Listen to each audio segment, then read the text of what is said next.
Anda tahu kan bahwa penjara itu mengurung seseorang? Kalau seandainya seseorang masuk penjara, maka dunianya hanya seluas penjara itu. Dia tidak bisa keluar. Bahkan ada kasus penjara bawah tanah. Dia tidak bisa melihat matahari. Dia tidak tahu ini jam berapa sekarang kalau nggak ada jam. Kayak gitu ya. Jadi benar-benar terbatas. Nah, ini ada orang yang secara fisik ada di alam bebas, tetapi pikirannya terpenjara. Sehingga pikirannya itu membuat dia merasa, aku tidak punya uang, aku ini punya penyakit, pasanganku tuh selalu jahat, anakku tidak nurut. Nah, itu penjara pikiran teman-teman semua. Nah, jadi pertanyaannya adalah Anda mau nggak keluar dari penjara pikiran? Kalau misalkan Anda mau, ya Anda mesti tahu dulu apa penjara pikiran Anda, bener nggak? Kalau Anda nggak tahu apa penjara pikiran Anda, ya Anda bagaimana bisa keluar? Anda mesti bisa mengidentifikasi bahwa, oh iya ternyata saya ada dalam penjara pikiran. Oke, yuk kita mulai. Jadi teman-teman semua, Anda setuju nggak bahwa kita berjalan dalam sebuah garis waktu? Dari waktu yang bernama dulu menuju waktu yang kita sebut sebagai sekarang dan terus akan bergerak menuju ke nanti. Oke, camkan ini. Sekali lagi, kita berjalan dalam sebuah garis waktu dari dulu menuju ke nanti dan kita ada di titik yang disebut sebagai sekarang. Pada kenyataannya, sekarang ini selalu bergerak, tidak pernah berhenti. Apa yang Anda sebut sekarang akan menjadi barusan, akan menjadi tadi, akan menjadi kemarin kalau seandainya sudah lewat satu hari. Atau bahkan akan menjadi dulu ketika lewatnya beberapa hari bahkan beberapa tahun. Oke, setuju ya. Jadi yang disebut sekarang itu ternyata tidak pernah tetap. Maka kalau ada pernyataan, saya sakit sekarang, sebenarnya ini menjelaskan yang sudah terjadi atau yang akan terjadi. Mungkin Anda bilang, sedang terjadi Pak. Sedang terjadi gimana? Kan Anda sedang berjalan dalam garis waktu.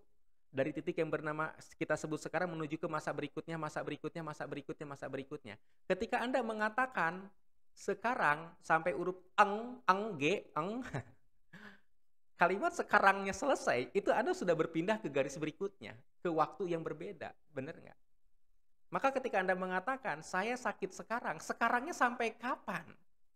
Kalau Anda bawa terus-menerus sepanjang Anda hidup, maka benarlah Anda sakit terus-menerus.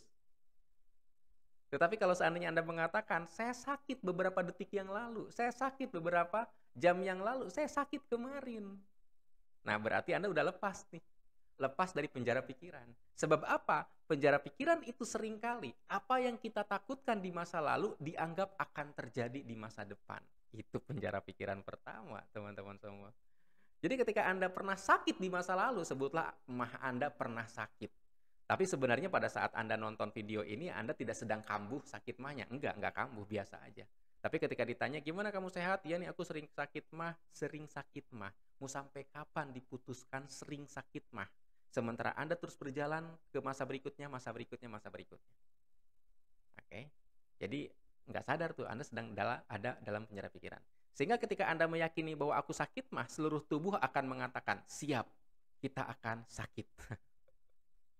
Kayak gitu ya. Karena tubuh kita itu, organ tubuh kita itu tunduk dengan keputusan kita sendiri. Jadi kalau misalkan Anda ketemu orang yang sakit, sebutlah, ini saya pernah kejadian teman-teman semua.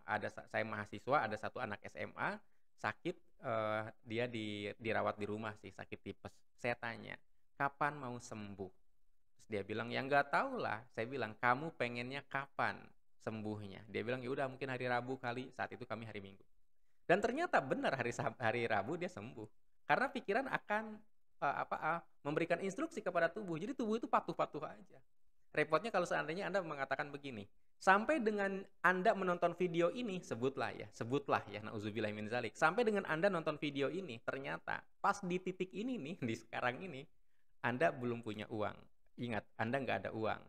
Tapi kan sebenarnya di detik yang akan datang kita nggak tahu, bener nggak?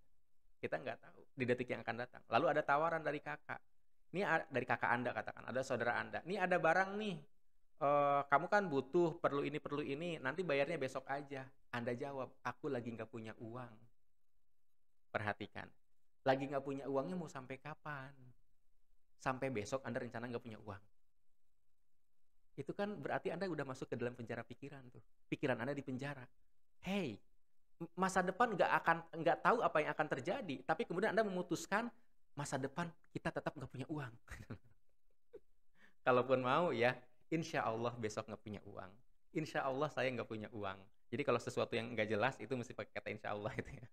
Ingat teman-teman semua, Anda tidak tahu apa yang akan terjadi besok. Apakah Anda akan punya uang atau tidak punya uang, Anda tidak tahu. Tapi kalau Anda memutuskan besok tidak punya uang, di detik selanjutnya tetap tidak punya uang, berarti Anda betah banget dalam penjara. Wallahu alam. Oke, gitu teman-teman semua. Assalamualaikum warahmatullahi wabarakatuh.